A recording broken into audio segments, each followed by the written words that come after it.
Hey Earpadz fans! Today, we want to show you how to install your earpads for the Bose 700. The pad is held on with clips. To remove them, just tug slightly and they will pop right out.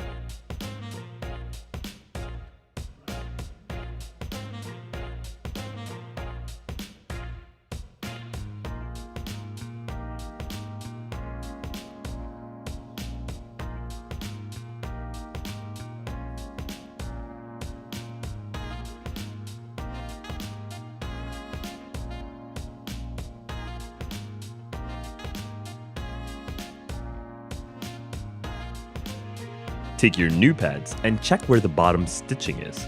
The bottom stitching is a good indicator for the clip pattern. Press the pad firmly to the headphone and make sure each clip is clicked in.